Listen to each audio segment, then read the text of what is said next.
So now we have the simulation theory. David Icke is putting it out there. Alex Collier has responded. We have substituted the word simulation for the word matrix.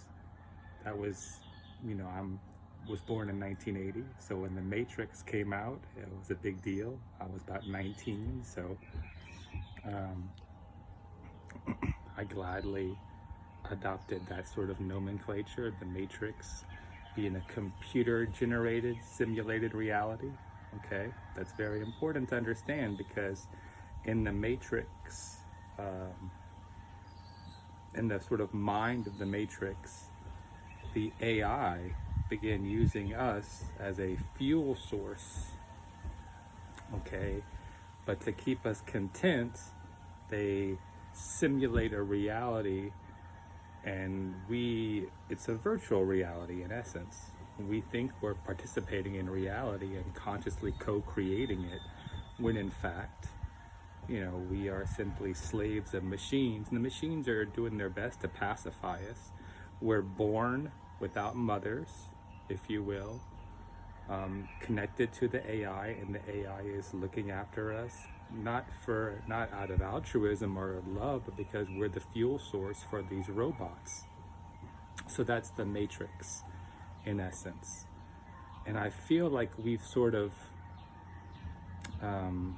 snuck in through the back door this aspect. So there's a dark aspect to the simulation theory. I argue that was in the package, going back to the idea of the Matrix.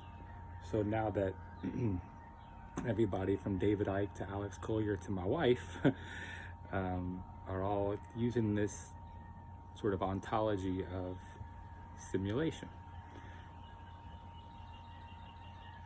The problem with that is it doesn't actually deal with the physics of it. It just deals with the philosophy of it. And the physics of free energy suggests that energy is bleeding into our realm from all possible points of space. They simply must be attracted or summoned, so to speak, through conscious will.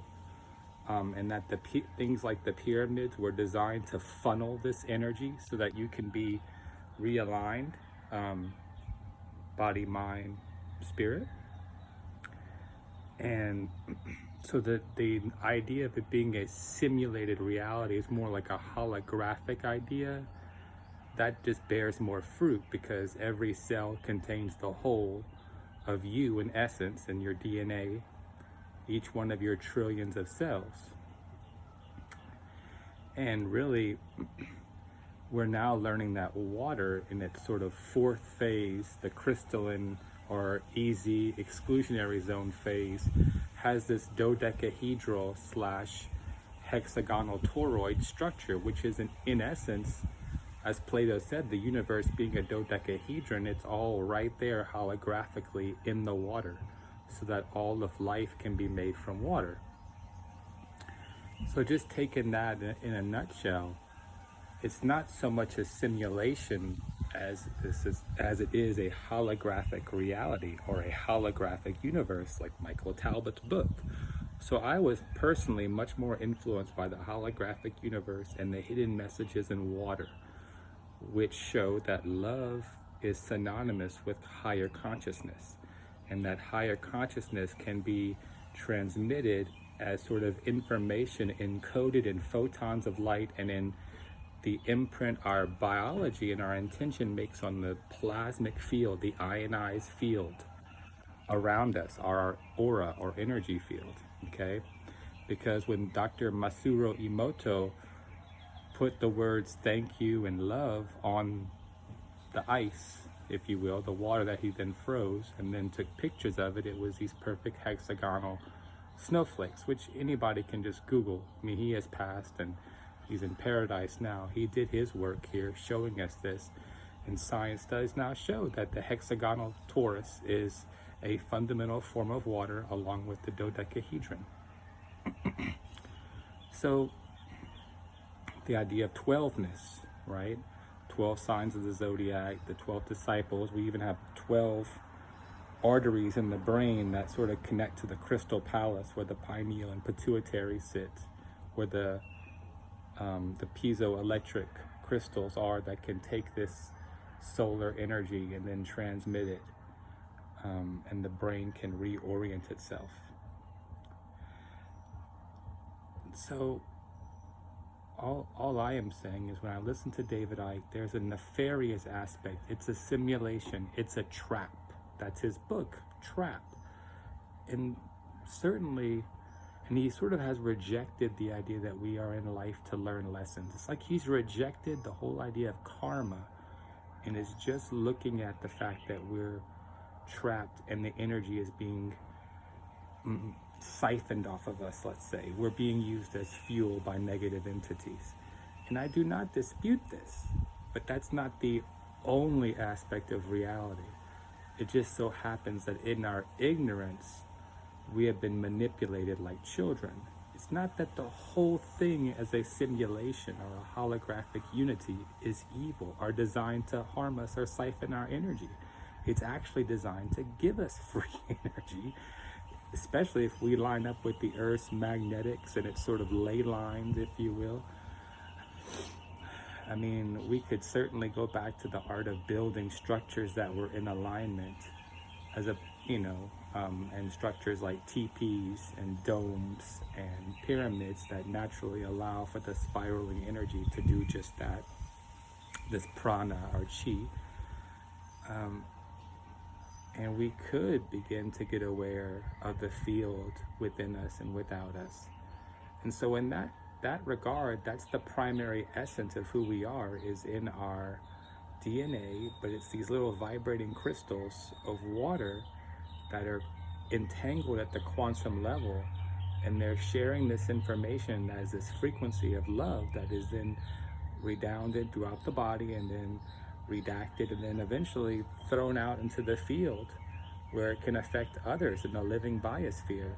And that was all by design, so that we become one together. We recognize the oneness.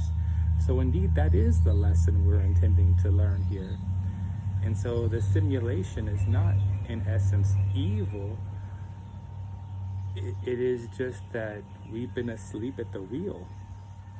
And again, we've been given enough pills to keep us asleep. Enough medical agents and pharmaceutical propaganda and television programming. But it's not nefarious in nature. The nature of it is beautiful.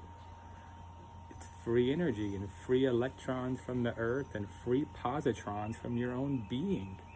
That when you get these free electrons, the positrons then activate, and suddenly you're activating the bioplasma, which is sort of how your personal energy affects this prana, and can be through the pranayama, the control of the breath.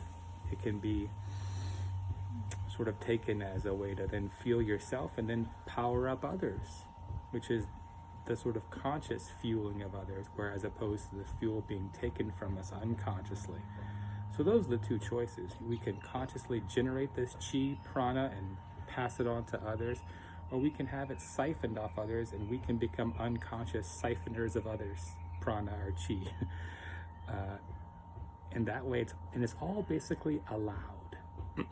This is the part that makes it hard to understand the nature of God, because it's all being allowed.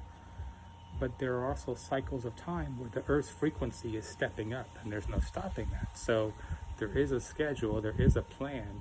We are graduating to the next level of this simulation where we see, once again, it's all made of light and we're all connected. The internet being, and the cell phone, this 4G, 5G, 6G, these are sort of bastardizations, abominations based upon the principle of light carrying energy and intelligence and transmitting that to the water, and the water bestowing life from that life-giving intelligence of light. That's the truth. That is the way back home. I am the way, the truth, and the light, the living water. He said all this. He didn't say it was a simulation. So amen, God bless, Om Shanti, Om.